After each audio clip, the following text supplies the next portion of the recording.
नमस्ते। कार्यक्रम सीधा कुरा जनतासँग हेर्नुको निमित्त टेलिभिजन सेट अगाडि बसिरहनुभएका र इन्टरनेटको माध्यमबाट विश्वभर हामीलाई हेरेर बसिरहनुभएका सम्पूर्ण आदरणीय दर्शक महानुभावहरूलाई म रवि लामिछाने हार्दिक स्वागत तथा अभिवादन टक्राउँछु। जिल्ला अदालत सुनसरीका न्यायाधीश अर्जुन प्रसाद कोइरालाको इजलासले सिद्ध बाबा भनेर चिनिने एक ढोंगी कृष्णबहादुर गिरीलाई आफ्नै अनुयायी बलात्कारको मुद्दामा सफाई दिएको छ। कृष्णबहादुर गिरी बलात्कारी हुन् होइनन् त्यो अदालतले भनोस्, तर हामीले यस कार्यक्रममा बारम्बार भनेको कुरा ढोंगी बाबा आफैले स्वीकार गरेका छन्। सुरुमा ती अनुयायीलाई चिन्दिन भने हामीले यसै कार्यक्रमबाट कृष्णबहादुर गिरीले आफ्नो गल्ती स्वीकार गरेको र आफूलाई माफ गरिदिन अनुनय विनय गरेको आवाज प्रसारण गर्यौं, जसलाई विधि विज्ञान प्रयोगशालाले प्रमाणित गर्यो। ढोंगी बाबाले त्यो आवाज नै आफ्नो होइन भन्न सम्म भ्याए।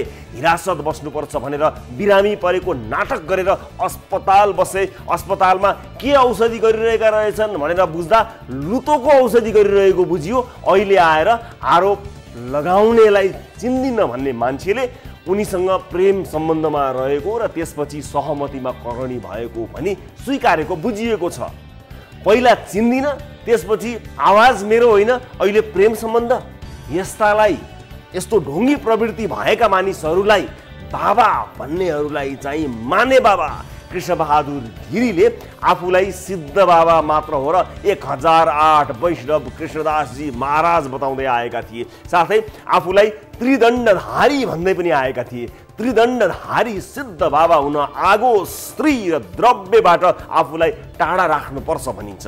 तर यी बाबालाई सबै सांसारिक सुख पनि चाहिने, मोबाइलबाट महिलाहरूलाई नानु आऊ नुनु गरौँ, काली घुन्टी आऊ नुनु गरौँ भनेर मेसेज पनि पठाउनु पर्ने अनि आफूलाई सिद्ध बाबा भनेर पनि चिनाउनु पर्ने हो। यस्तै बाबाहरू, ढोंगी बाबाहरू कसरी सिद्ध बाबा भए भन्ने प्रश्न बारम्बार गरिरहन्छौँ। हो, अध्यात्मको अभ्यास गर्दै सांसारिक हुन पाइन्छ, विवाह गर्न पाइन्छ, अन्य धेरै सांसारिक भौतिक सुख सुविधा लिन पाइन्छ। तर महँगो गाडी पनि यिनीलाई चढ्नुपर्ने, अनुयायी महिलाले यिनीसँग नुनु गरिदिनु पर्ने, बलात्कारी हो होइन यसको निर्णय सम्मानित अदालतले गर्ने कुरा हो। तर फेरि पनि भन्छु, कृष्णबहादुर गिरी ढोंगी हुन्, सिद्ध बाबा होइनन्। दुईवटा नागरिकताको यिनको मुद्दा अझै सुल्झिएको छैन। सम्भवतः यिनीसँग भारतको पनि नागरिकता छ भन्ने सुनिन्छ। मान्छे विदेश पठाउने काम गरेको समेत आरोप सुनिन्छ उनीमाथि भएको। सार्वजनिक जग्गा हडपेको आरोप छ। आफ्नै भाइलाई ठगी गरेको आरोप छ र आफ्नै सहोदर भाइले यिनलाई हिन्दू ओमकार परिवारका लागि मन्दवेश भनेका छन्। म त्रिदण्ड धारण गरेको ब्रह्मचारी हो भन्नेले महिलासँग प्रेममा थिए र सहमतिमा करणी भएको बयान दिँदा पनि हाम्रो बाबा महान भन्नेहरूसँग एकपटक आश्रममै आएर भेट्न मन छ। बाबालाई फसाइयो भन्ने केही अनुयायीहरूलाई फेरि एकपटक भेटेर आँखामा आँखा जुदाएर कुरा गर्न मन छ। ढोंगी गिद्ध बाबा भन्दा त अचेल युट्युबतिर चलेका या दिने अघोरी बाबा भन्ने र चिनिने लाइफ ड्यामेज बाबाप्रति बरु धेरै सम्मान छ। कमसेकम जे हुन् जस्तो छन् त्यस्तै त देखाउँछन्। सिद्ध बाबाको भेषमा गिद्ध बाबाहरूले गर्दा धेरै कृष्ण भक्तहरूको शिर निहुरिएको छ। अब अझै यिनको नाटक हेर्न चाहिँ सकिँदैन। यो गेरु वस्त्र, यो सेतो वस्त्र लगाउनै पर्दैन कृष्णजी। अब को झुकिन्छ र? त्यो नकाब अब उत्रिसक्यो। मजाले जिन्स प्यान्ट टी सर्ट लगाए हुन्छ। गर्लफ्रेन्डहरू छन् भने पनि लुकाउनु पर्दैन, अँगालो हालेर क्लबतिर ल्याए हुन्छ। खैनी गुट्खा पनि लुकी खानु पर्दैन, देखाएरै खाए हुन्छ। बरु त्यो लुतोको उपचार भयो कि अझै कन्याउँदै हुनुहुन्छ। अब कृष्णबहादुर गिरीलाई सफाई दिनुहुने न्यायमूर्ति श्रीमान अर्जुन प्रसाद कोइरालाज्यूबारे 2-4 शब्द भन्ने अनुमति चाहन्छु है श्रीमान। म कानुनको ज्ञाता विद्यार्थी हुँदै होइन, तर सम्मानित सर्वोच्च अदालतले पूर्वपक्षका लागि थुनामा राख्ने उच्च अदालतको आदेश सदर गरेको 10 दिनमै श्रीमानको इजलासले कृष्णबहादुर गिरीलाई सफाई दिएछ। मलाई त केही भन्नु छैन, तर मान्छेहरू छक्क परेका छन्।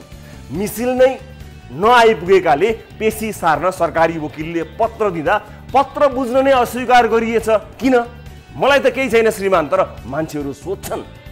चिन्दै नचिनेको बताउँदै आएका महिलासँग प्रेम र सहमति करणीका स्वीकार्यताको आधार के होला? मैले सोधे होइन श्रीमान, मान्छेहरू सोधिरहेका छन्। एक पक्षीय बहस सुनेरै बलात्कार जस्तो गम्भीर मुद्दामा सफाई मैले सोधेको होइन श्रीमान, मान्छेहरू सोधिरहेका छन्। यसअघि सुनसरी जिल्ला अदालतमै कार्यकाल सकाएर सरुवा भई पुनः श्रीमान नै त्यही सुनसरी अदालतमै ठ्याक्कै टाइममै आइपुग्नु, गोला प्रथाबाट पनि यही मुद्दा ठ्याक्कै श्रीमानकै इजलासमा पर्नु, अनि एकपक्षीय बहस सुनेर सफाई नै पाउनु, के यी सबै संयोग नै होला नि त श्रीमान? यो चाहिँ मान्छेहरूले मात्र होइन, मैले पनि सोधेको है श्रीमान। यो मुद्दामा केही कानुन व्यवसायीहरूले आशंका गरे जस्तो आर्थिक लेनदेनको आशंका चाहिँ मैले गर्न मिल्दैन। सम्मानित अदालत र न्यायमूर्ति श्रीमानको मानहानि हुन्छ, त्यति बुझेको मान्छे म त्यस्तो आशंका गरौँला त? मान्छेहरू चाहिँ आशंका गरिरहेका छन् श्रीमान, तर मान्छेहरूको कुरा सुनेर साध्य लाग्छ र श्रीमान? कुकुर भुक्दै गर्छ, हात्ती लम्किँदै गर्छ, पर्याप्त प्रमाण हुँदाहुँदै सफाई दिनुभयो श्रीमानले भनेर बसी खान दिएका छैनन् मान्छेहरूले। रिस गरेका होलान् श्रीमान, डाहाले भुतुक्कै भएका होलान्। त्रिदण्डधारी श्री 1008 डाक्टर र वैष्णव कृष्णदासजी महाराज जस्तो मान्छेको मुद्दा पो हो त, चान्चुने मान्छे हो र? हस्, श्रीमानको जो आदेश। सावधान, आफूलाई आगो र स्त्रीबाट टाढा रहेको ब्रह्मचारी बताउने तर प्रेम गरेको र करणी गरेको बताउने कृष्ण बहादुर गिरीजी जेलबाट छुटेका छन्। चतारावासीलाई खतरा छ, होसियार रहनुहोला। आउनुहोस् सुरु गरौँ जनताको चासो गुनासो र प्रश्न सहितको विशेष कार्यक्रम सीधा कुरा जनतासँग।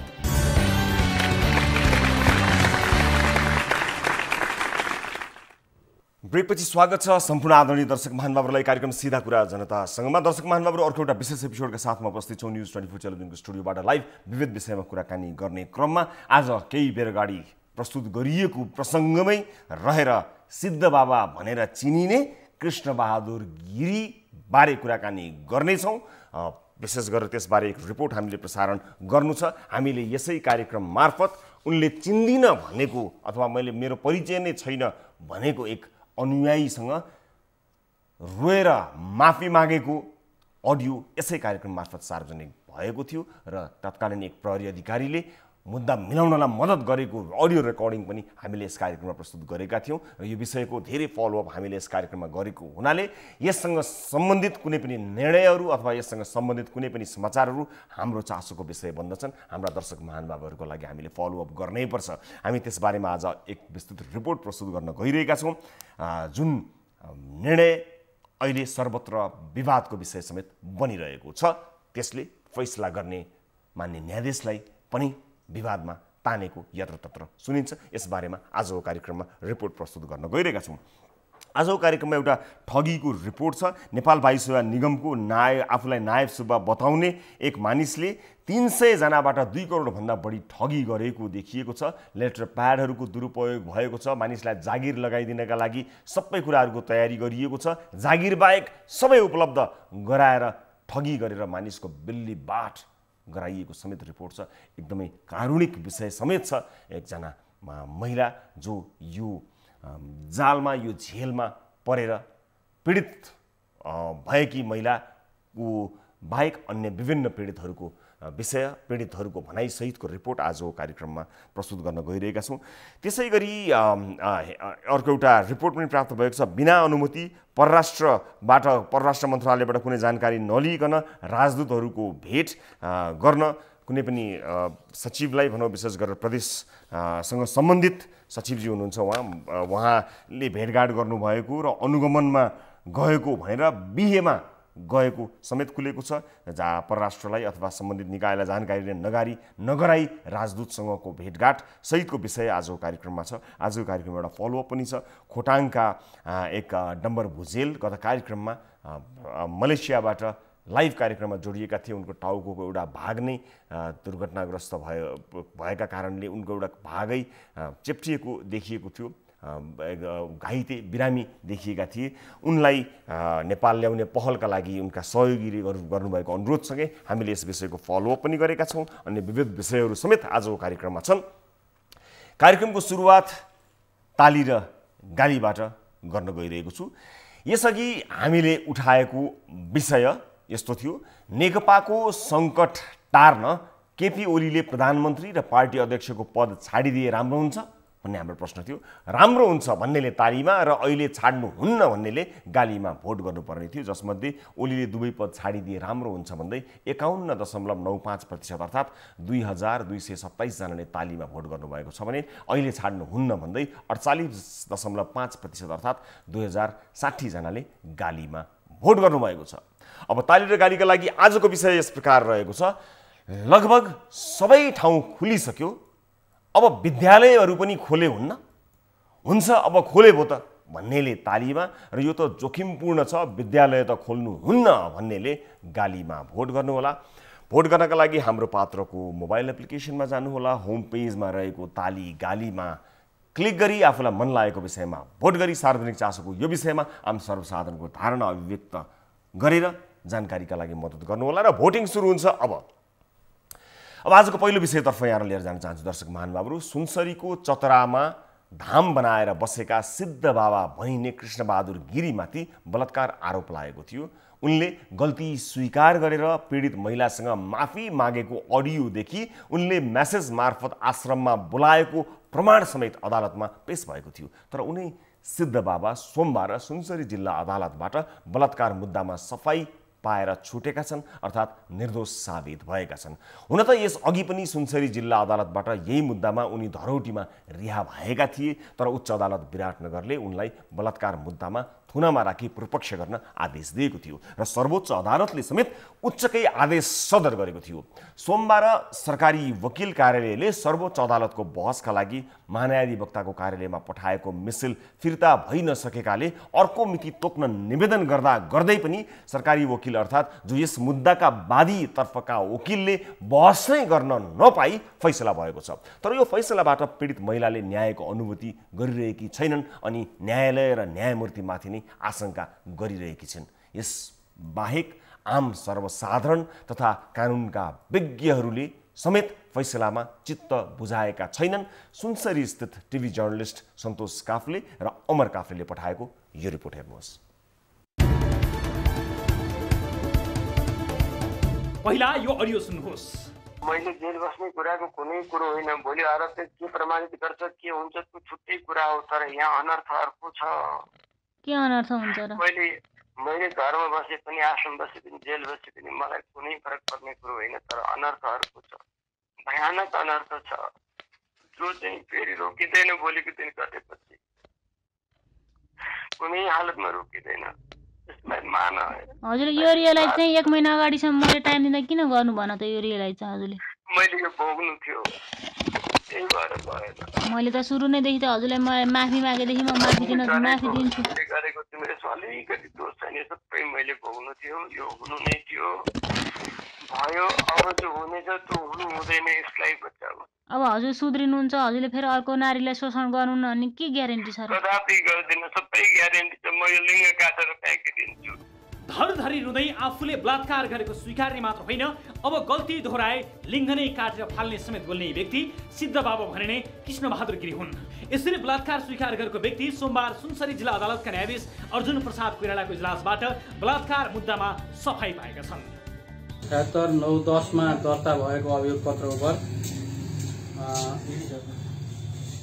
आज फैसला हुँदाखेरि नेपाल सरकारले लिएको अभियोग दाबी बमोजिम प्रतिवादीलाई जबरजस्ती करणीको कसुरमा सजाय हुन पर्ने भन्ने अभियोग दाबी पुग्न नसक्ने हुँदा प्रतिवादी सिद्ध बाबा रामकृष्णाचार्य श्री वैष्णव कृष्णदास भन्ने कृष्णबहादुर गिरीले आरोपित कसुरबाट सफाई पाउने ठहरी फैसला वापस।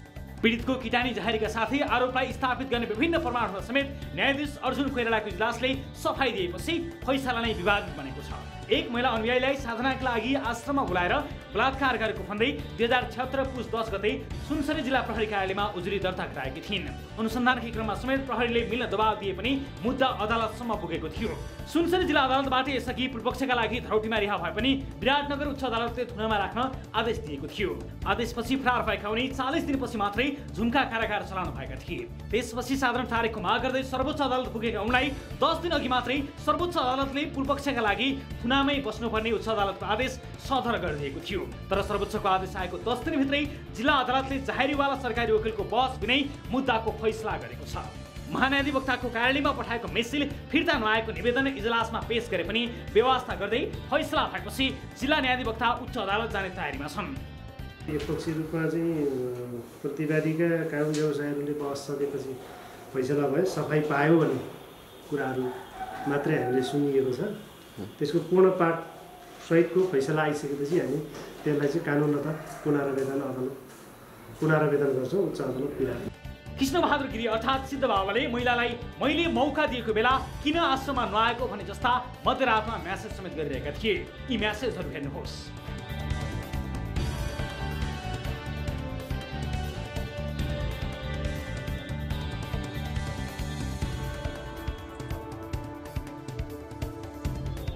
यी म्यासेज र कृष्णबहादुर गिरीले फोनमा रुँदै माफी मागेको अडियो राष्ट्रिय विधि विज्ञान प्रयोगशालाबाट सिद्ध बाबाकै भएको पुष्टि भइसकेको छ। फौजदारी न्यायको सिद्धान्तले बलात्कार मुद्दामा पीडित स्वयंलाई मुख्य प्रमाण मान्छ। त्यसबाहेक सिद्ध बाबाले फोनमा गल्ती स्वीकार गरेको अडियो, आश्रममा बोलाएका म्यासेज यो मुद्दाका थप प्रमाण हुन्। तर पनि जिल्ला अदालतबाट आफूलाई बलात्कार गरेको व्यक्तिका पक्षमा फैसला भएपछि पीडित महिलाले न्यायालय र न्यायाधीशमाथि समेत आशंका गरेकी छिन्। सर्वोच्चले जुन तरिकालेबाट न्यायको अनुभूति मलाई गराएको थियो, अब त न्याय पाउँछु भन्ने थोरै आश लागेको थियो। फेरि अहिले सुनसरी जिल्ला अदालतको जुन न्यायाधीशले चाहिँ मेरो सरकारी मुद्दालाई सरकारी वकिललाई शुद्ध बोल्न नदिइकन अहिले उहाँले एकतर्फी रूपमा एउटा पीडकले जुन आफूले अपराध गरेको स्वीकारेको पनि छ र स्वयं पीडित म स्वयमै छु, स्वयं म हुँदाहुँदै पनि उहाँले चाहिँ एकतर्फी रूपमा मलाई फेरि अर्को अन्याय थप्नु भएको छ। उहाँले पनि अन्याय थप्नु भएको छ र मलाई यो अपराधीलाई मात्रै होइन न्यायाधीशप्रति पनि मलाई शङ्का उत्पत्ति हुने वातावरण उहाँले नै क्रिएट गर्नुभयो र प्रमाणित पनि गर्नुभयो। बलात्कार मुद्दामा जिल्ला अदालतबाट मुद्दा जितेका सिद्ध बाबामाथि यसअघि दोहोरो नागरिकता लिएको मुद्दा जिल्ला प्रशासन कार्यालय सुनसरीमा परेको थियो। उनले 2031 साल फागुन 19मा जन्मिएको भन्दै सोलुखुम्बुबाट पहिलो पटक नागरिकता लिएका थिए भने 2030मा जन्ममिति राखेर पुनः सुनसरीबाट अर्को नागरिकता लिएका थिए। तर यस विषयमा जिल्ला प्रशासन कार्यालय सुनसरीमा परेको निवेदन हराएको बताइएको छ। उहाँको नागरिकताको सम्बन्धमा सुन्न चाहिँ बाहिर मिडियाबाट पनि सुन्या हो, उहाँको दोहोरो नागरिकता छ भन्ने सम्बन्धमा कारबाही चलिरहेछ भन्ने सुन्या हो। तर हामीले यहाँ अहिले तत्काल त्यो सम्बन्धी फाइल भेटेका छैनौँ र कोही उजुरीकर्ताहरू आउनुभयो त्यस्तो उजुर परेको रहेछ भने त्यो नियमित प्रक्रियाअनुसार कारबाही हुने जुन छ। जस्तै दोहोरो नागरिकता छ भने पछिल्लो नागरिकता बदर भएर पहिलोको नागरिकता कायम हुने जुन कानुनी व्यवस्था छ त्यो अनुसार हामी कारबाही गर्छौँ। सिद्ध बाबा भनिने कृष्णबहादुर गिरीले राज्यका शीर्ष नेता, प्रहरीदेखि उच्च ओहदाका कर्मचारीलाई आश्रममै पुर्याएर प्रभावमा पार्ने गरेका छन्। जिल्ला अदालतको फैसला समेत प्रभावित भएको हुन सक्ने कानुनका जानकारहरूले टिप्पणी गर्न थालेका छन्। दर्शक महानुभावहरू, सम्मानित अदालतको फैसला र निर्णयमाथि प्रश्न उठाइएको होइन, कदाचित होइन। अदालतले आफ्नो निर्णय अवश्य पनि गर्दछ। यस निर्णयलाई लिएर आम प्रतिक्रियालाई भने हामीले कार्यक्रममा प्रस्तुत गरेका हौँ र विशेष गरेर हाम्रो पहिलादेखिकै भनाइ एउटै मात्र रहेको थियो। जसरी आफूलाई सिद्ध बाबा भनेर कृष्णबहादुर गिरीले दाबी गरेका छन्, त्यो सिद्ध बाबा चाहिँ उनी होइनन् भन्ने कुरामा भने हामीले तर्कहरू राख्दै आएका छौँ। हामी त्यसैमा अझै पनि अडिग छौँ, किनभने हामीले यसै कार्यक्रम मार्फत उनले रुँदै माफी मागेको, आफूले स्वीकार गरेको प्रसारण गरिसकेका थियौँ र विधि विज्ञान प्रयोगशालाले त्यो आवाज उनकै हो भनेर भनिसकेपछि सिद्ध बाबा जो आगो र स्त्रीबाट टाढा रहनुपर्ने हुन्छ त्यो सिद्ध बाबा रहँदैन र हाम्रो एक मात्र ठहर यही मात्र हो। बाँकी कानुनी प्रक्रियालाई अप्ठ्यारोमा पार्ने अथवा कानुनी प्रक्रियामा प्रतिक्रिया दिने हाम्रो उद्देश्य रहेको छैन। सम्मानित अदालतले जुन निर्णय गर्छ त्यो निर्णय नै सबैले मान्नुपर्ने अवस्था छ। यद्यपि सरकारी वकिल कार्यालयले, सरकारी वकिलले बताइसक्नु भएको छ, यसलाई पुनरावेदन गर्ने भनेर भनिसक्नु भएको छ। त्यसमा पनि हाम्रो धेरै प्रतिक्रिया छैन। फेरि पनि दोहोऱ्याएर तेह्राएर अनुयायीहरू जो आगो लाग्छ, रगतको खोलो बग्छ भनेर हामीलाई धम्क्याउन तयार हुनुभएको थियो, उहाँहरूलाई यति मात्र भन्न चाहन्छु कि उहाँले स्वीकार गरिसक्नु भएको सम्बन्ध भएका हुनाले त्यो बलात्कार थियो थिएन त्यसको निर्णय सम्मानित अदालतले गर्नेछ। तर उनले आफैले स्वीकार गरेको त्यो क्रिया, त्यो कर्मका कारणले उनलाई बाबा अथवा सिद्ध बाबा अथवा 1008 के जो उहाँले आफैलाई दिनुभएको छ त्यो भन्न हामी कदापि तयार छैनौँ। त्यो मात्रै हाम्रो प्रमुख मुद्दा हो। अन्य सबै विषयहरू सहायक विषयहरू हुन् र यही कुरालाई पटक पटक स्पष्ट पार्दै पनि आएका छौँ र अहिले पनि स्पष्ट पारे। दर्शक महानुभावहरू, यो विषयमा हामीले धेरै रिपोर्टहरू प्रसारण पनि गऱ्यौँ र यसै कार्यक्रममा त्यो अडियो रेकर्डिङ हामीले प्रस्तुत गरेको हुनाले पनि हाम्रा लागि यो रिपोर्ट, यो विषय, यससँग सम्बन्धित फैसलाहरू चासोको विषय रहन्छन्। हाम्रा आम दर्शक महानुभावहरूलाई हामीले यसबारे जानकारी दिनैपर्छ। अब आजको अर्को विषयतर्फ लिएर जान चाहन्छु दर्शक महानुभावहरू। ठगीको यो रिपोर्ट यहाँहरू समक्ष मैले प्रस्तुत गर्न लागेको हुँ। यो रिपोर्ट तयारी हुँदैछ, म यसबारे केही जानकारी गराउँदै गर्छु। रिपोर्ट बारे जानकारी म गराउन गइरहेको छु दर्शक महानुभावहरूलाई। यो ठगीको रिपोर्ट यहाँहरू समक्ष म प्रस्तुत गर्न गइरहेको छु। यो रिपोर्टको एउटा ठगी, नेपालमा रोजगारीको अभावकै कारण हुनसक्छ ठगी गर्नेहरूका लागि गजबको अवैध रोजगारी नै यही ठगी बनेको छ। पछिल्लो एउटा ठगीको घटनाले त एक व्यक्तिले सरकारी छाप दस्तखत कृत्य गरेर कतिसम्म ठग्न सक्दो रहेछ भन्ने कुरा देखाएको छ। आफूलाई नेपाल वायु सेवा निगमको नायब सुब्बा बताउने सर्लाही स्थायी ठेगाना भएका सुरेश कुमार महतो भनिने राम सगर एक व्यक्ति जो सरकारी ड्रेस लगाएर सरकारी सवारी साधनकै प्रयोग गरेर विमानस्थलमा जागिर लगाइदिने भन्दै करिब 300 जनाबाट झन्डै 2 करोड ठगी गरेर फरार भएका छन्। यो सम्बन्धी रिपोर्ट तयार हुँदैछ र उनले नेपाल वायु सेवा निगमको नक्कली लेटर प्याड, छाप, कर्मचारी भर्नाका लागि नक्कली विज्ञानदेखि तयारी पुस्तक तथा कर्मचारी ड्रेस समेत दिएर सर्वसाधारणसहित राज्यको संरचनालाई समेत चुनौती दिएका छन्। कतिसम्म भने उनको विश्वासमा परेर एउटै घरका 11 जनासम्म ठगिएका छन्। एक वृद्ध महिलालाई प्रयोग गरेर उनका छोरा नातिदेखि अन्य व्यक्तिहरूको समेत पैसा सङ्कलन गर्न लगाएका छन्। लकडाउनपछि सबैजनालाई विमानस्थलमा काममा लगाइदिन्छु भनेका सुरेश कुमार महतो अहिले फरार भएका छन्। यसै विषयलाई तयार पारिएको यो रिपोर्ट हेर्नुहोस्।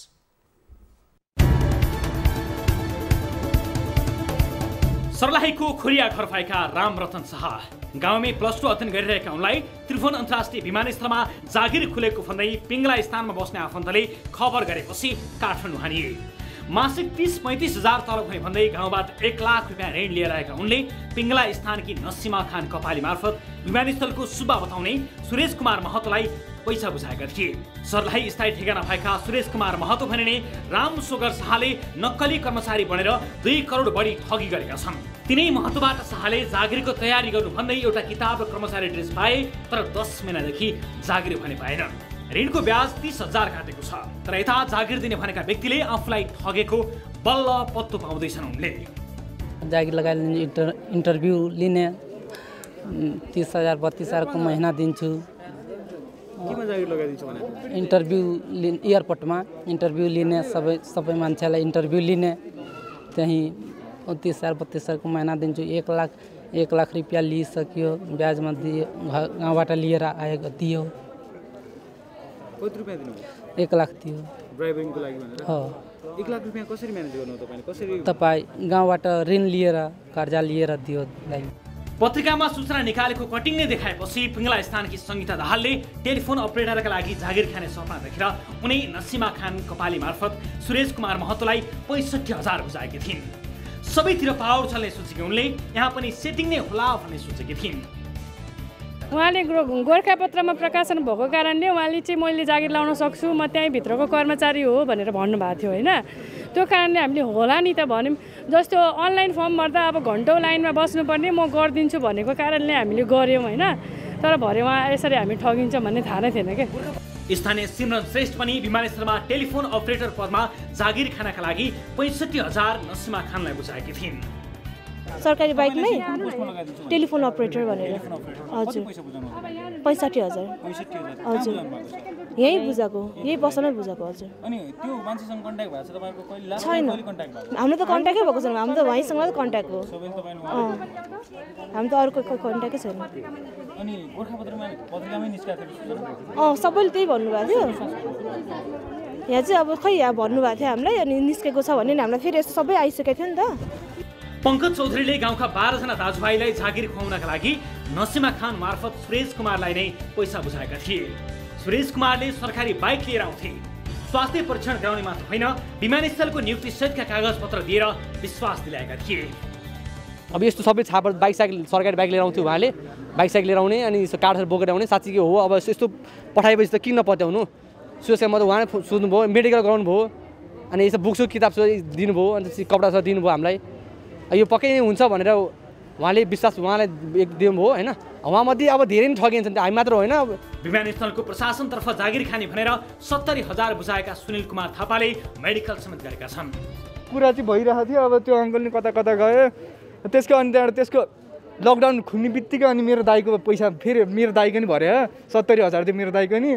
आएर चियासा खाएर गयो। त्यही दिन उता गएर उता कोटेश्वरमा मेडिकल गरियो। मेडिकलमा अब मानेको थिएन, पहिला कोरोना छ तपाईँ नगर्नु भने। हामी सुरेश सरको मान्छे भने त आउनु भनेर चियासा खानु के भनेर गराइहाल्यो होइन। त्यहाँबाट पैसा तिर्यो। गर्दा भोलि भन्दै मान्छे हराएर क्या। सना खान, आरिफ खान, सुहाइरी खान सहित एउटै परिवारका 11 जना विमानस्थलमा जागिर खाने प्रलोभनमा परेर 65,000 का दरले सुरेश कुमार महतोलाई पैसा बुझाएको वर्ष दिन पुग्यो। एयरपोर्टमा जागिर लगाइदिन्छ भनेर आउनुभयो, यहाँ पसलमा चिनाइदिनु भयो। अनि त्यसपछि हाम्रो नागरिकता लिएर जानुभयो। अनि त्यसपछि 1 महिनामा नाम आउँछ भनेर नामसाम सबै ल्याउनु भयो, निम्तो पत्र सबै यही छ होइन। अनि ड्रेस सबै सिलाइदिनु भयो, बुकहरू सबै दिनुभयो। अनि त्यसपछि 1 जना 2 जना गरेर अनि सबैजनाको त्यस्तै अनि 65,000 एकजनाको। अनि अर्को एकजना चाहिँ हाम्रो मामा हुनुहुन्छ, उसको चाहिँ 1,80,000 ड्राइभरको पोस्ट लगाइदिन्छ भनेर। उनीहरूकी हजुरआमा नसिमा खान कपालेले नै सुरेश कुमारलाई उनीहरूको पैसा बुझाएकी थिइन्।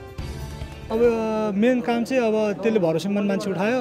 अब हामीले त हजुरआमा भरोसा, त्यसले छ्याप्पै उठायो मान्छे। अनि त्यही भएर त्यसले त्यहीँबाट त्यसको थ्रुबाट मान्छे निकाल्यो। अनि त्यही अनुसार त्यसले काम पनि लगाइदिन्छु भन्यो। अनि काम लगाउँछु भनेर 65,000 हामीसँग उठायो पर पर्सन होइन। अनि त्यही काम लगाउँछु भनेर अब लगभग हामीले अब 1.5 वर्ष पुऱ्याइदियो त्यसले आरामले। विमानस्थलमा टेलिफोन अपरेटर, प्रशासन, एयर होस्टेज लगायतका अधिकांश पदका लागि पैसा उठाएका थिए सुरेश कुमारले। काम हुन्छ भन्दै अब लकडाउन भइहाल्यो। त्यसपछि अनि गरेको चाहिँ योभन्दा अघिल्लो वर्ष भइसक्यो, 1 वर्ष हुन आँटिसक्यो। अनि हुन्छ भन्नुभयो। अनि त्यो हामी कुर्यौँ पनि। अनि त्यसपछि अनि अहिले आएर चाहिँ अब लकडाउन सकिसकेछ, अनि छठपछि हुन्छ भन्नुभएको थियो, भएन। अहिले उनीहरू सबैसँग विमानस्थल कर्मचारीको नक्कली नियुक्ति पत्र छ।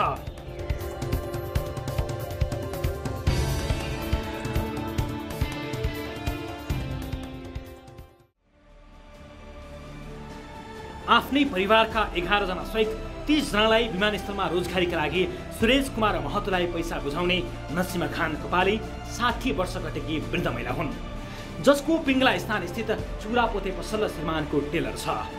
आफूलाई विमानस्थलमा सब उसार पोसारको काम गर्ने सुब्बा बताउने सुरेश कुमार पहिलेदेखि नै कपडा सिलाउन आउने जाने गर्थे। यसरी नै विश्वास जितेका उनले विमानस्थलमा जागिर खुलेकाले पहिल्यै जागिर लगाउनु पर्ने भए पैसा बुझाउन लगाए नसिमा खानलाई। पहिले विश्वास नलागे पनि कर्मचारीको ड्रेसमा सरकारी मोटरसाइकलमा आउने, भित्रै क्वार्टरमा बस्छु भन्नेदेखि सबै कागजपत्र देखाउन थालेपछि विश्वास गरेर आफ्ना नाति नातिनाको विवरणसहित पैसा पनि दिए उनले। पछि अन्य व्यक्तिहरूलाई समेत उनैलाई पैसा दिन लगाए सुरेश कुमारले। सुरेश कुमार दैनिक जसो उनको पसलमा आएर आकांक्षीको नाम र पैसा लिएर जान्थे। मेरो आफ्नै परिवारमा 11 जना छ हजुर। मेरो आफ्नै परिवारमा सबैलाई 65 सबै त्यो 11 जनाको सबैको 65 छ। त्यहाँ बाहेक अरूको पैसा पनि तपाईलाई नै दिनु लाग्यो? सबैको पैसा मलाई। अनि अब आउने मान्छेले पहिले कोही भन्छ आज मसँग पैसा छैन, म भोलि ल्याएर दिन्छु, त्यो भाउजूलाई छोड्दिनँ न, म भाउजूबाट लिएर जान्छु। अनि मैले एकचोटि भने पनि तिमी खुरुखुरु पैसा लैजान्छ, पैसा लगेर केही पनि छैन, भोलि पर्सि के भयो भने के हे भाउजू म माथि विश्वास छैन, यत्रो वर्षदेखि तपाईँको पसलमा आएर बस्न खान सबै गरेर म माथि विश्वास छैन तपाईँलाई, तपाईँले विश्वास छैन भने कसैको काम नगर्नु। एकैचोटि यो कुरा आयो। त्यसको केही दिनमा नियुक्ति पत्र र अन्य कागजपत्र ल्याएर पसलमै छाडिदिन्थे। काम भने लकडाउनको कारण पछि सुरु हुने भनेर टार्थे। नसिमाले अहिले बल्ल सुरेश कुमारले आफूलाई फसाएको भन्नु भएकी छिन्। अहिले उनले मात्रै 21 लाख भन्दा बढी पैसा सुरेश कुमारलाई बुझाएकी छिन्। घरि फोन गरेर कोही घरमा आएर यस्तै भइरहेछ कि अब आफ्नो परिवारले कसरी पनि भनेको छैन त, बाहिर खोले के गर्छ भन्छ, के धम्काउँछ अनि म तपाईँ माथि रिपोर्ट गर्छु, तपाईँलाई लगेर जेलमा हालिदिन्छु, पुलिसमा बुझाइदिन्छु भन्छ सबैले मलाई। म बुढी मान्छे कहाँ जानु हजुर, म के गर्नु हजुर, एउटा पप्पीबारी मान्छे म कस्तो गरी मलाई बजाएर गयो त्यसले। मैले यस्तो गरेर उसलाई विश्वास गरेको थिएँ, मेरो छोरा जस्तै विश्वास गरेको थिएँ हजुर, मलाई विश्वासघात गरेर गयो हजुर त्यसले। मलाई विश्वासघात गरेर आज हामी मुसलमानहरू कसैको बिमार गरेर खानेहरू थिएन।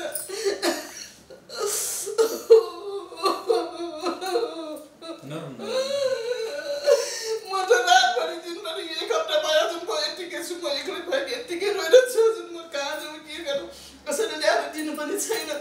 दिनरातको त्यो पसलमा बसेर कमाएर खाने हो हामी। ठुलो भनेर ठुलो पसल पनि छैन, सानोतिनो उहाँको टेलर छ, सानोतिनो मेरो कस्मेटिक पसल छ, त्यति हो। एक वृद्ध महिलालाई प्रयोग गरेर 21 लाखभन्दा बढी एउटै समूहबाट ठगेका छन् सुरेश कुमारले। पिङ्गला स्थानमै अन्य 60 जनाको समूह सुरेश कुमारबाट ठगिएकाहरूको छ। काठमाडौँका विभिन्न स्थानमा यसरी नै 300 भन्दा धेरै जनाबाट 2 करोड बढी ठगी गरेका छन् सुरेश कुमारले। महानगरी प्रहरी वीरता गौशालामा सुरेश कुमार महतोका विरुद्ध 14 जनाले अहिलेसम्म उजुरी दर्ता गराएका छन्।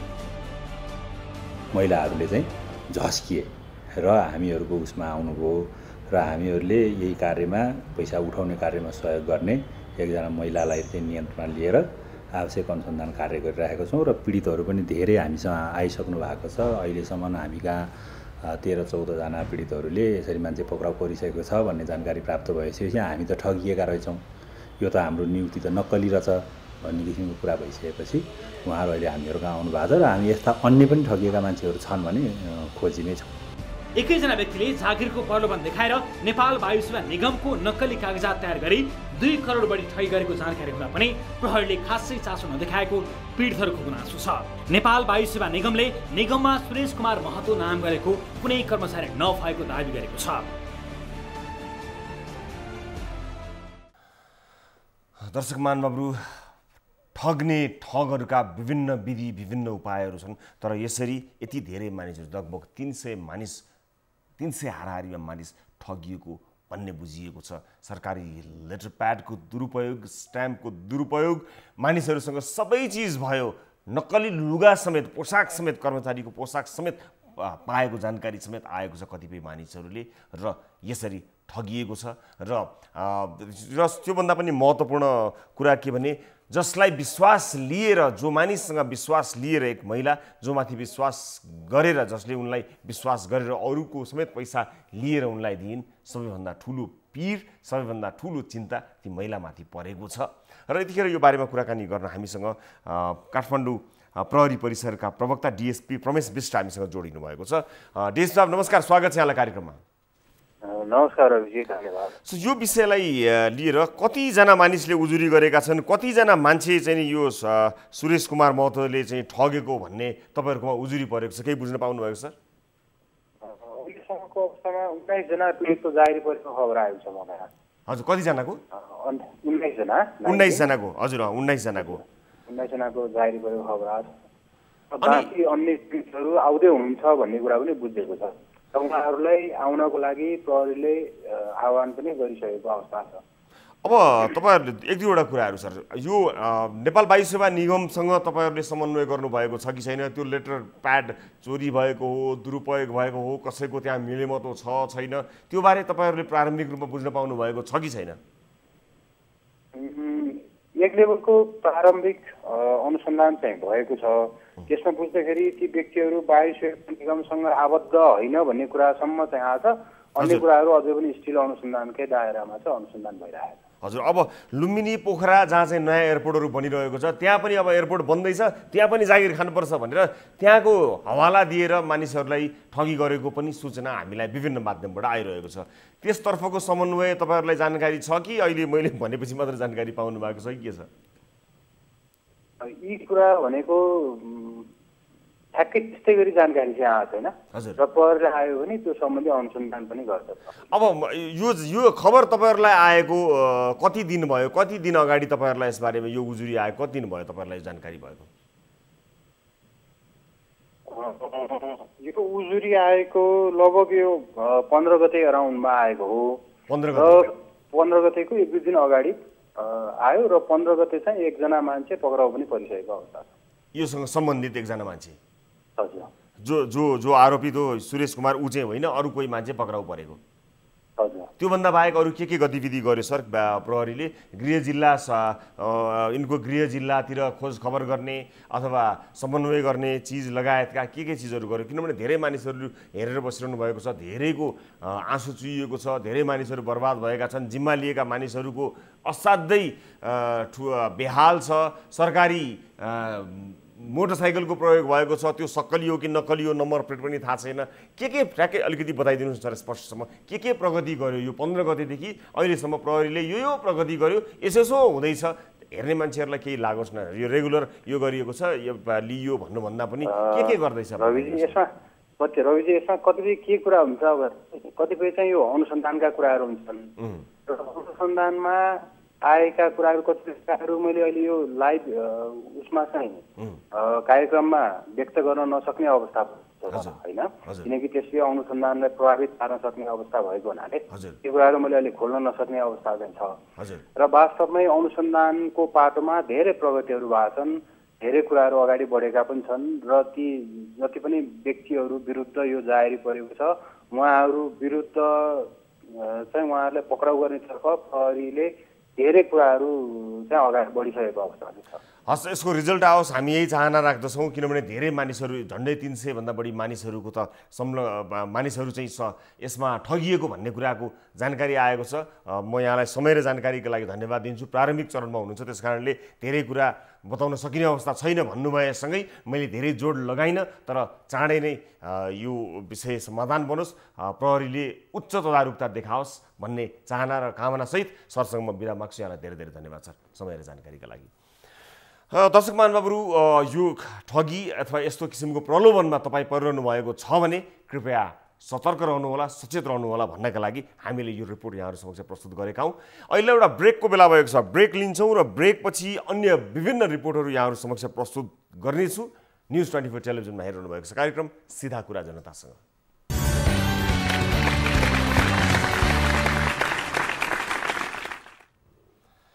ब्रेकपछि स्वागत छ सम्पूर्ण आदरणीय दर्शक महानुभावहरूलाई कार्यक्रम सिधा कुरा जनतासँगमा। दर्शक महानुभावहरू, विभिन्न रिपोर्टहरू प्रस्तुत गर्ने क्रममा छु।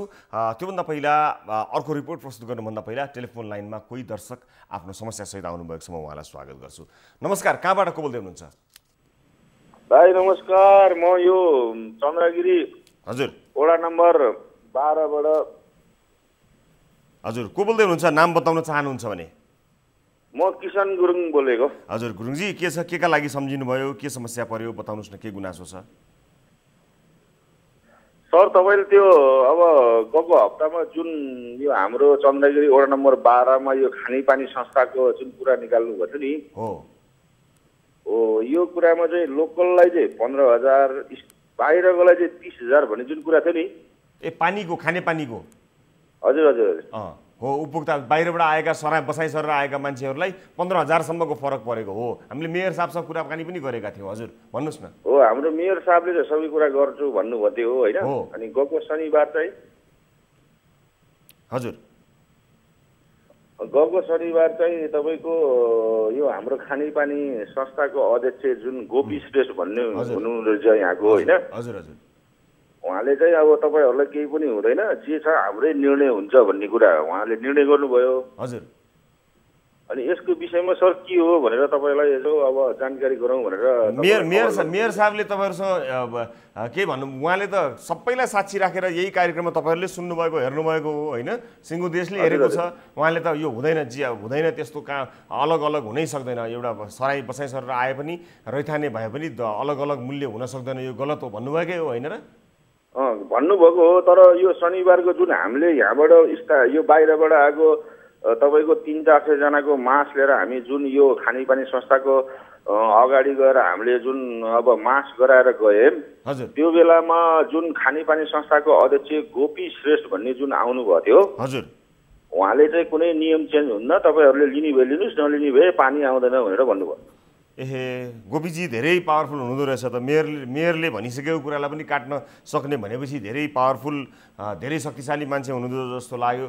खैर अब यसको वास्तविकता तपाईँले अहिले भन्नुभयो भन्दा फरक हो कि हामी यसबारे बुझ्नेछौँ। तपाईँले पनि मेयर साहबलाई अहिले नै कल गर्नुहोला, सरकारवाला सबैले मेयर साहब तपाईँले यसो भन्नुभएको थियो भनेर। यसपछि गोपीजीले बताइसकेपछि तपाईँले मेयर साहबलाई भेट्नुभयो? त्यो पछि अब हाम्रो यहाँ टोलको अध्यक्षहरू दाइहरूले भेट्ने कार्यक्रम त भएछ, तर अहिलेसम्म निर्णय भएन। हामी चाहिँ अब अहिले 30,000 बुझाउने कि 15,000 बुझाउने भनेर अब यसको म्याद चाहिँ तपाईँको पुसको 4-5 गतेसम्म छ अन्तिम म्याद होइन। हजुर, अब हामी कति रुपियाँ पैसा बुझाउने भनेर अन्यलमा छौँ कि अहिले। अब सार्वजनिक मञ्चमा मेयर जनप्रतिनिधिले वाचा गर्नुभएको कुरा हो, यो गलत हुनै सक्दैन दुईटा अलग भनेर तपाईँ हामी सबैले हेरेकै हौँ। यस आधारमा आफूले दिएको वचनको त्यसको भ्याल्यु मेयर साहबलाई पक्कै पनि थाहा छ होला। उहाँले आफूले सार्वजनिक मञ्चमा आम सर्वसाधारणलाई दिएको वचन पक्कै पनि पुरा गर्नुहुन्छ होला। हामी पनि फलोअप गर्छौँ। यो ध्यानाकर्षणको लागि किसानजी तपाईँलाई धेरै धेरै धन्यवाद दिन चाहन्छु। प्रतीक्षा गरौँ र तपाईँहरूले पनि फलोअप गर्नुहोला र हामी पनि उहाँसँग बुझेर यसको वास्तविकता जानकारी लिने र तपाईँहरूलाई दिने कोसिस गर्छौँ। म अहिले तपाईँसँग बिदा माग्छु र सम्बन्धित सबैलाई यही जानकारी गराउन चाहन्छु। र अब आजको अर्को विषयतर्फ लिएर जान चाहन्छु दर्शक महानुभावहरू। सरकारी कर्मचारी भनेका स्थायी सरकार हुन्, उनीहरूको काम कारवाही राज्य त्यसैमा राज्य निर्देशित हुन्छ, साथै अनुशासन र व्यवस्थापनका लागि निश्चित मापदण्ड तथा आचार संहिता तयार पारिएको हुन्छ। अझ उच्च पदस्थ कर्मचारीका लागि त विशेष नियमहरू हुन्छन्। कुनै पनि देशको राजदूत भेट गर्नु पूर्व परराष्ट्र मन्त्रालयको अनुमति लिनै पर्छ।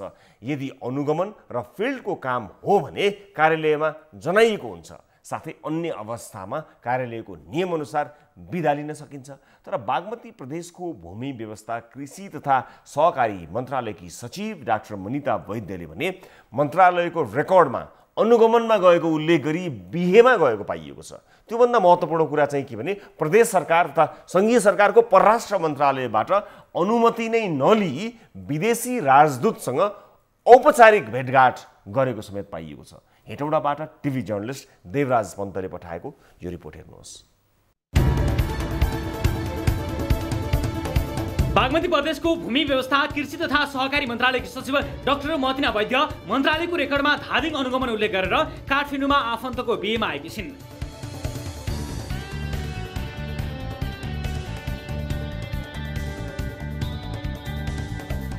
न्युज 24 टेलिभिजनले सचिव वैद्यसँग फोन सम्पर्क गर्दा धादिङ अनुगमन भनेर तपाईँ बिहेमा जानुभएको हो भन्ने सन्दर्भमा उनले ढुलमुल जवाफ दिँदै फोन काटिन्। यो सुन्नुहोस्।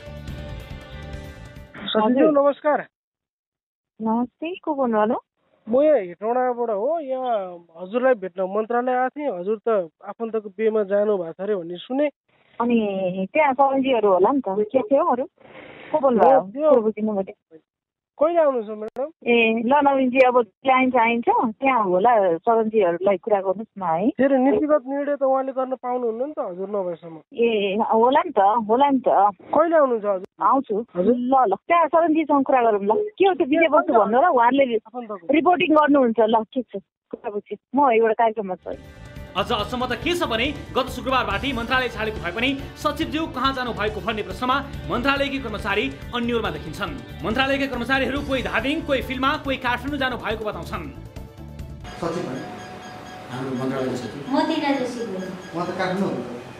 ए त म फिल्डमा हुनुहुन्छ। सचिव कहाँ हुन्छ? हजुर फिल्डमा जानुहुन्छ कहाँ?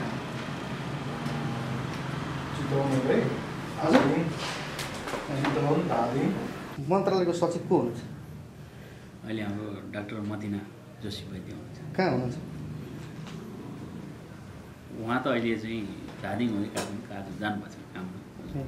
सामान्यतया आफू अनुपस्थित रहने बेहोरा प्रदेशको प्रमुख सचिवलाई जानकारी गराउनु पर्ने हुन्छ। तर प्रमुख सचिव डाक्टर मानबहादुर विकाले आफूलाई कुनै जानकारी नै नभएको बताएका छन्।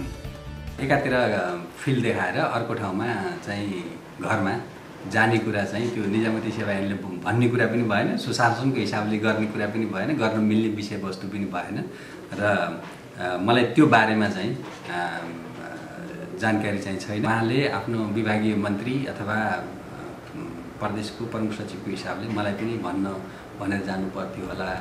धादिङ अनुगमन भनेर बिहेमा काठमाडौँ आएकी सचिव वैद्यले प्रदेश प्रमुखलाई केही जानकारी नदिई इजरायलका नेपाल स्थित राजदूत हनान गोडार गोल्डफर्डसँग अफिसियली नै भेटघाट गरेकी छिन्। प्रचलित कानुन अनुसार विदेश निकायका राजदूतसँग राजनीतिक वा सरकारी कर्मचारीले भेटघाट वा छलफल गर्नु परेमा परराष्ट्र मन्त्रालयको पूर्व स्वीकृति अनिवार्य दिनुपर्ने प्रावधान रहेको छ। तर यस सम्बन्धमा प्रमुख सचिव डाक्टर मानबहादुर विकाले समेत कुनै जानकारी नरहेको प्रतिक्रिया दिएका छन्। अफिसियल्ली भेटघाट गर्दाखेरि परराष्ट्र मन्त्रालय मार्फत स्वीकृति सम्बन्ध समय मिलाएर स्वीकृति लिएर भेट्नु पर्ने चाहिँ हाम्रो कानुनी व्यवस्था छ हैन, नीतिगत व्यवस्था छ। मेरो भूमिका भनेको त उहाँ तपाईहरुले भने जस्तो चाहिँ कसरी चाहिँ त्यसरी जानुभएको रहेछ हैन, त्यो गएको कुराहरूको यथार्थ खोजबिन गर्ने र कानुन विपरीत भएको रहेछ भने त्यसलाई चाहिँ कानुनले भने तोकी बमोजिमकै चाहिँ कुरा अगाडि बढाउने। स्मरण रहोस्, सचिव डाक्टर वैद्य केही महिना अघि खाद्य प्रविधि तथा गुण नियन्त्रण विभागमा महानिर्देशक रहँदा म्याद सकिएको भारतबाट आयातित 72 टन चिनलाई खान योग्य प्रमाणित गरेपछि कारबाहीमा परेकी थिइन् र कर्णाली प्रदेशमा सरुवा भए पनि उच्च राजनैतिक पहुँचका आधारमा कर्णाली प्रदेशमा एक दिन पनि हाजिर नभई बागमती प्रदेशको भूमि व्यवस्था कृषि तथा सहकारी मन्त्रालयको सचिवमा सरुवा मिलाएकी थिइन्। दर्शक महानुभावहरू, यी विभिन्न प्रावधानहरू जसलाई उच्च पदस्थ कर्मचारीहरूले नै मानेनन् भन्ने अन्य कर्मचारीको हकमा के होला र त्योभन्दा पनि महत्त्वपूर्ण कुरा विदेशी राजदूतसँगको भेटघाटलाई पनि औपचारिक रूपमा जानकारी गराउनु पर्ने कुरा पनि जानकारी नपाएको र एउटा उच्च पदस्थ कर्मचारीले कुनै विवाह या कुनै फङ्सनमा भेटघाट गर्न अथवा कुनै काम गर्न जाँदा बिदा नपाउने भन्ने कहाँ हुन्छ होला र किन एउटा चिज लेखिएर किन अर्को चिज गरियो होला, त्यो पनि एउटा प्रश्नको विषय भयो। उहाँको मात्र विषय रहेन, यो विषय अन्य उच्च पदस्थ कर्मचारीहरूका हकमा पनि लागू हुन्छ कि यस अर्थमा, र विशेष गरेर विदेशी राजदूतहरू भेट्दाखेरि जानकारी गराउनु पर्ने विषयहरू भेटघाट नगराउँदा कूटनीतिक हलबलिन सक्दछ। यो बारेमा हामीले हुन त देशका प्रधानमन्त्रीले खुफिया एजेन्सीका मानिसहरूलाई भेटिरहेको परिप्रेक्ष्यमा यो चिज के होला अथवा यो विषयलाई आम दर्शकहरूले कसरी हेर्नुहुन्छ र नीति नियमले के भन्छ त्यो आफैमा विवादास्पद होला, बाजिदो होला। तर जे होस्, हामीले यस्तो व्यथिति अथवा यस किसिमको क्रियाकलाप अन्त कतै पनि नहोस् भएको रहेछ भने पनि सचेत गराउन सकियोस् भनेर यो रिपोर्ट प्रस्तुत गरेका हौँ। यतिखेर टेलिफोन लाइनमा कोही दर्शक हामीसँग कुराकानी गर्न आउनुभएको छ, म उहाँसँग कुराकानी गरिहाल्छु। नमस्कार, स्वागत छ यहाँलाई। कहाँबाट को बोल्दै हुनुहुन्छ? नमस्कार हजुर, कहाँबाट को बोल्दै हुनुहुन्छ? हजुर, म पोखराबाट अधिवक्ता राजेन्द्र मान श्रेष्ठ बोल्दैछु। हजुर, राजेन्द्र सर, के का लागि कल गर्नुभयो, के समस्यामा पर्नुभयो बताउनुहोस्। यो हाम्रो यो पोखरा स्थित हजुर तपाईँको चाहिँ यो बुढी बजार भन्ने ठाउँ छ नजिकै। बुढी बजार, हजुर हजुर हजुर। त्यहाँ चाहिँ एउटा डरलाग्दो चाहिँ डाका चोरीको घटना घट्यो करिब 1.5 महिना अगाडि। हजुर, त्यहाँ चाहिँ त्यो जमुना थापा भन्ने एकजना बहिनी त्यस दिन चाहिँ एक्लै घरमा हुनुहुन्थ्यो। हजुर, र साँझै 7 बजेको समयमा हजुर 7 जना चाहिँ डाकाहरूले उहाँलाई एकैचोटि आक्रमण गरे र उहाँलाई चाहिँ मुखमा थुन्ने, बुझो लगाउने, त्यसपछि कुकुर बाँध्ने सांग्राले बाँध्ने, त्यसपछि टेप लगाउने। अब तपाईँको 100 मिटर जति लामो टेप मुखमा पुरा बेरेर, टाउकोमा बेरेर, त्यसपछि चाहिँ लात्तीले हान्ने, कुट्ने, धम्काउने, ल कहाँ कहाँ पैसा राखेको छ, तेरो सुनचाँदीहरू कहाँ कहाँ छ, ल ले निकाल त्यो भनेर भन्ने। अनि एकजना मान्छेले घोप्टो पारेर उसलाई उहाँ माथि घोडा चढ्ने, अर्कोले लात्तीले हान्ने। अब गरिसकेपछि उहाँले आफ्नो ज्यानको अब चाहिँ नरहने भयो भनिसकेपछि उहाँले चाहिँ तपाईँ मेरो सुनचाँदी गहनाहरू यहाँ छ भनेर चाहिँ उहाँले देखाइदिनु भयो। उहाँको ठुलो चाहिँ त्यस दिन चाहिँ डकैत भएको अवस्था छ। उहाँ चाहिँ मेरो आफ्नै भाइ निर्मलगा श्रेष्ठको चाहिँ दिदी सासू हुनुहुन्छ। त्यसकारण चाहिँ म कहाँ आउनुभयो, म एउटा अधिवक्ता वकिल भएको नाताले त्यो जाहेरी लेखिदिनुहोस् भनेर म कहाँ आउनुभयो। मैले चाहिँ जाहेरी लेखेर डाँडाको नाक प्रहरीमा पठाएँ। पठाएपछि हामी चाहिँ यो किटानी नभइसकेकोले जाहेरी चाहिँ लिँदैनौँ, तपाईँ चाहिँ ठाडो उजुरी दिनुहोस् भनेर भन्नुभयो। मैले फेरि त्यो उजुरीलाई चाहिँ काटेर ठाडो उजुरी बनाएँ र त्यो सम्पूर्ण विवरण हामीले चाहिँ दर्ता गराएको करिब 1.5 महिना भइसक्यो। तर प्रहरीहरूले त्यसमा चाहिँ कुनै अनुसन्धान र चासो देखाएको अवस्था छैन। यति निर्मल तरिकाबाट चाहिँ उहाँ पिटिनु भएको छ कि जमुनाजी एउटा यो कसरत गर्ने एउटा खेलाडी जस्तो टाइपको मान्छे होइन, जिम सिम गर्ने, अत्यन्त जिम गर्नुहुन्छ उहाँले। त्यो पोलियो भएको कारणले उहाँलाई त्यति फुट्दाखेरि पनि उहाँ बचेको अवस्था छ।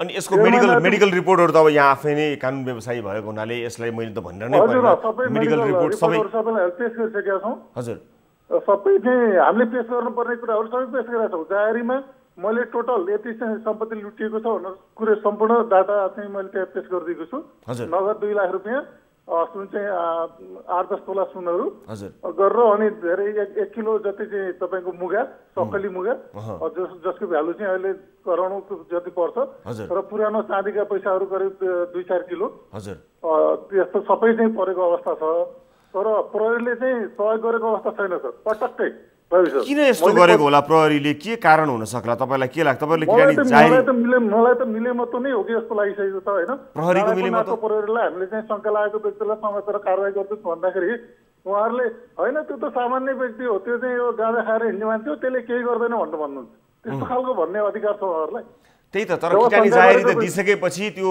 जाहेरी पाइसकेपछि त्यो यदि प्रमाण नपुगे सोधपुछ गर्दा मतलब त्यसलाई भनौँ न त्यसलाई व्यवस्था गर्ने अथवा त्यसमा नटेक्ने अधिकार त होला प्रहरीलाई तर जाहेरी नै नलिने अथवा कोही मान्छेलाई किटानी गरियो भनेर नलिने त कहाँ पाउला जाहेरी नलिएर ठाडो उजुरी चाहिँ लिनुभयो त्यही दिन दर्ता भएको छ हैन लगेकै दिन उजुरी नलिएको हैन जाहेरी नलिएर छाडो उजुरी लेखेको त्यही त तर किटानी जाहेरी पनि भनौँ न चोरीको केसमा कसैले जाहेरी दिन चाहन्छ भने त्यसलाई नलिनु पर्ने त कारण त के छ र छैन त्यो त लिनुपर्छ जाहेरी चाहिँ त्यो जाहेरी दिएको मानिसलाई कारबाही गर्ने नगर्ने प्रमाणहरूले के भन्छन् त्यो बेग्लै कुरा होला तर पीडितबाट हैन त्यसपछि फेरि शंका लागेको व्यक्तिलाई ल्याएर चाहिँ बुझि पाऊ भन्न समेत त्यो मान्छे सिधा साधा हो त्यो मान्छेलाई पक्राउ गर्नु पर्दैन भन्ने खालको आशय व्यक्त गर्न पाइन्छ पाइदैन पर्यो मेरो विचारमा त्यो गलत हजुर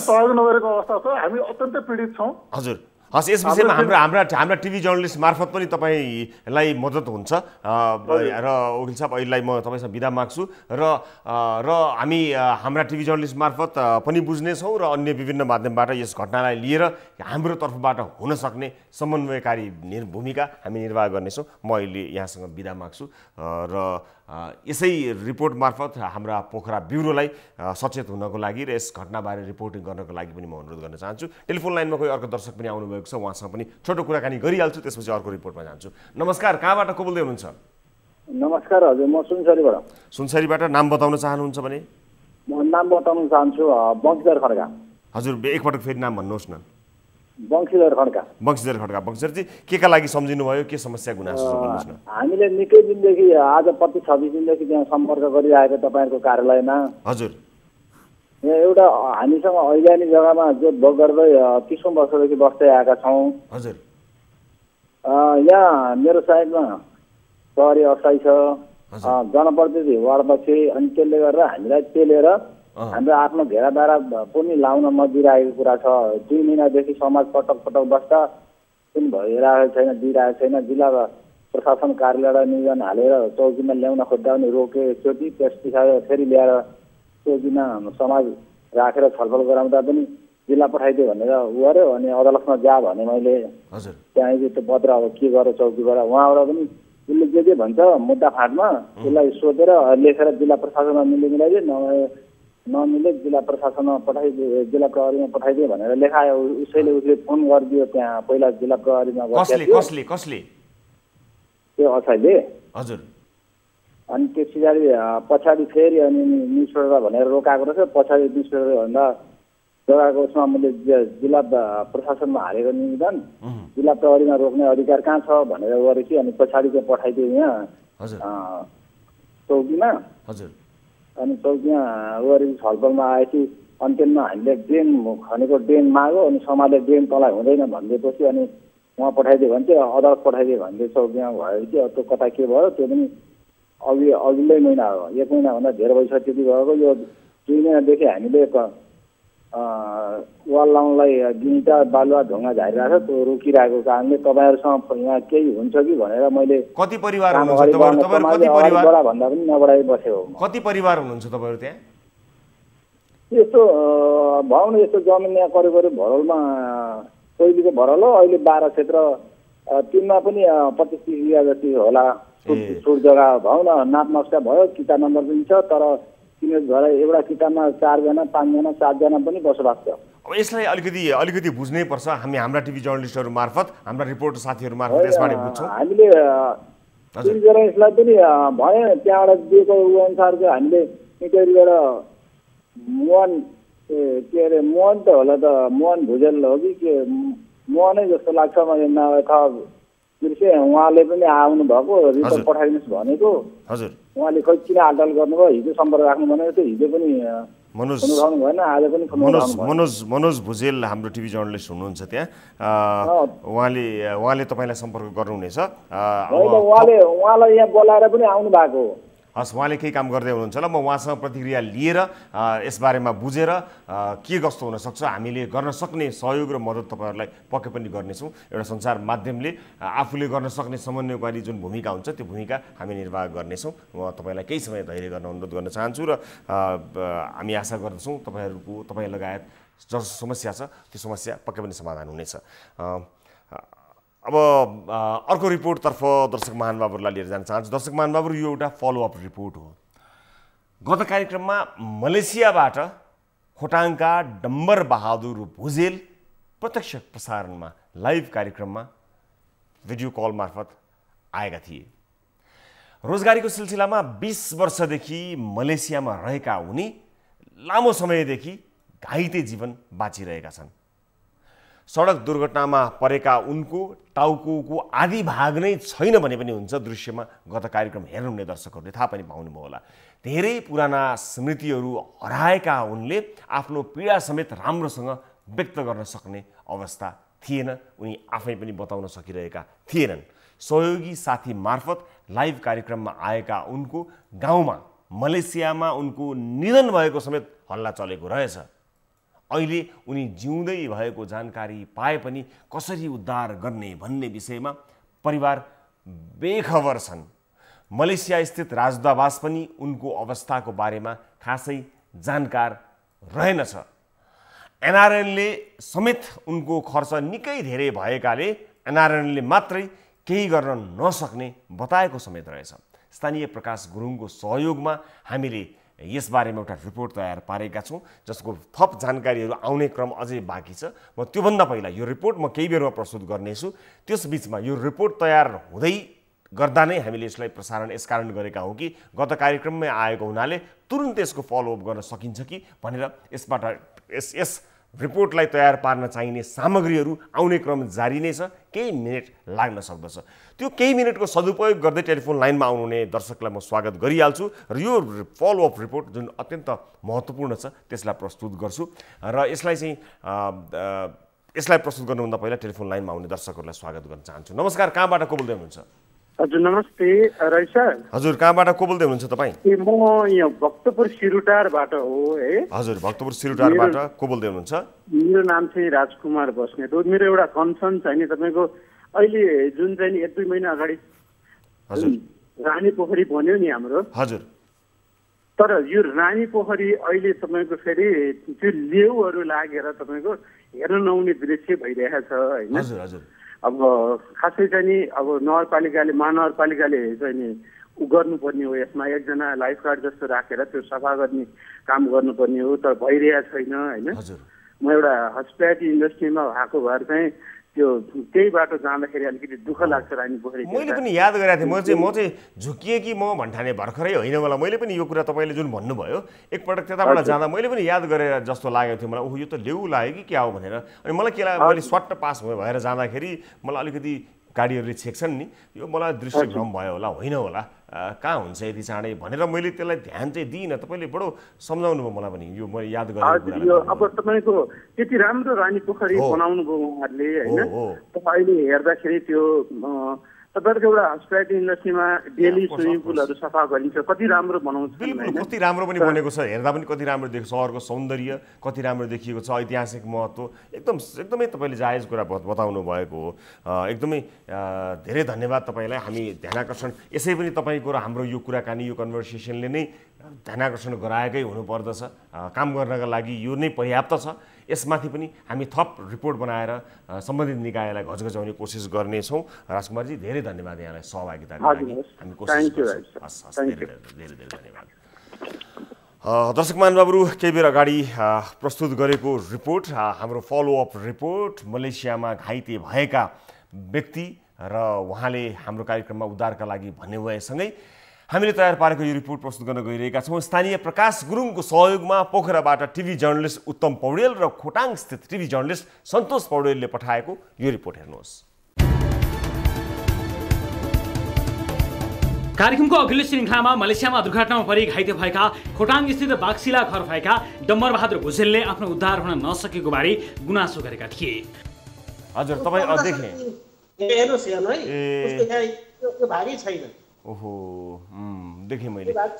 म एकछिन उहाँसँग कुराकानी गर्छु है त, एकै सेकेन्ड है त। सुनिरहनु भएको छ मलाई। तपाईँको शुभ नाम के हो? मेरो डम्बरबहादुर भुजेल। भुजेलजी कहाँ घर तपाईँको? खोटाङ। खोटाङ। डम्बरबहादुर भुजेल भन्नुभयो? हजुर। अनि खोटाङमा तपाईँको परिवारलाई तपाईँ दुर्घटनामा पर्नुभएको कुरा थाहा छ? परिवारलाई भन्नुभएको छ? सबै थाहा भइसक्यो। मलेसियामा झन्डै 20 वर्षदेखि बस्दा उनी क्वालालम्पुरमा सडक दुर्घटनामा परि घाइते भएका थिए। उनको टाउकोमा गम्भीर चोट लागेको थियो जसको खत अझै बाँकी नै छ। उनी अझै पनि पूर्ण रूपमा निको भइसकेका छैनन्।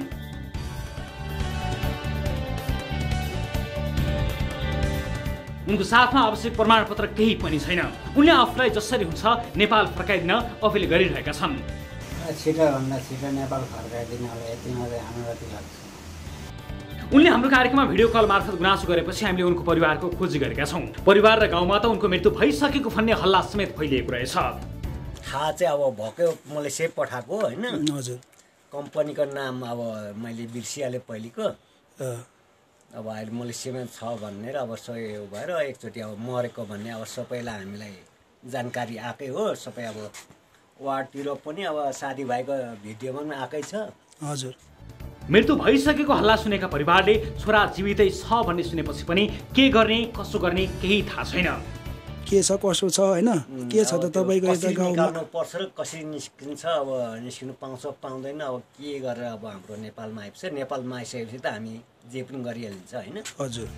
दूतावासलाई कल गरेर जानकारी गराए पनि सहयोग नपाएको डम्बरको गुनासोपछि हामीले मलेसियाको क्वालालम्पुर स्थित नेपाल राजदूतावासमा फोन गरी उनको विषयमा बुझ्न खोज्दा डम्बरको बारेमा कुनै उजुरी नआएको जवाब पायौँ। दूतावासका कर्मचारीले यही जानकारीका आधारमा बाँकी प्रक्रिया अघि बढाउने प्रतिबद्धता जनाएका छन्।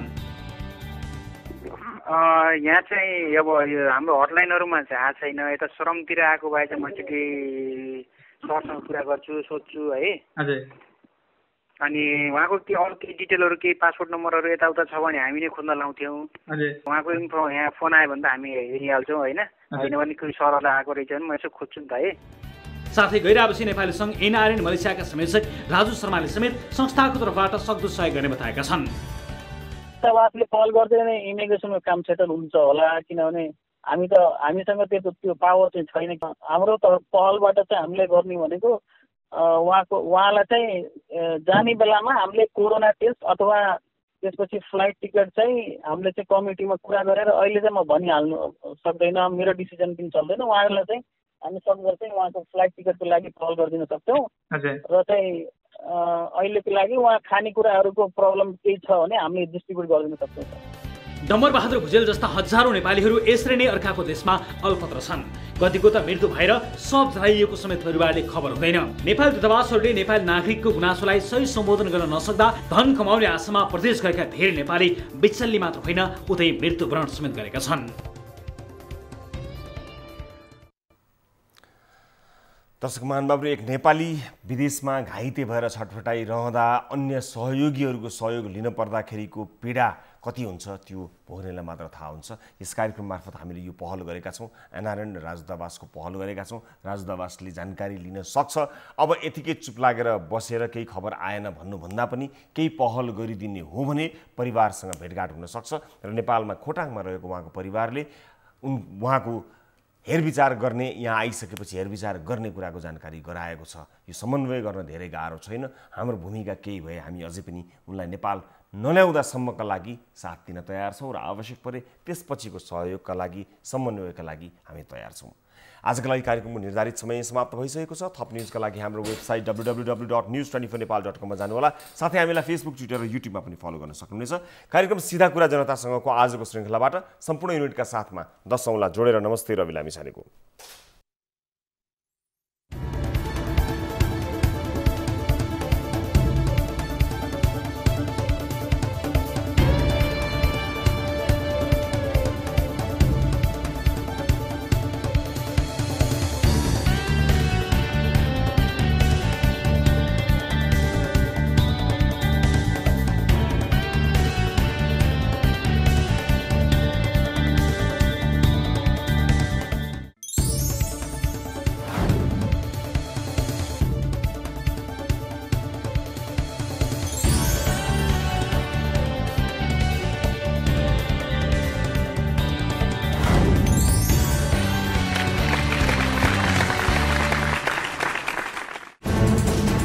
कोरोनाले सृजना गरेको सङ्कटमा पल पलका न्युज अपडेट र हर क्षेत्रको कभरेजका लागि न्युज 24 नेपाल युट्युब च्यानललाई सब्स्क्राइब गर्नुहोला।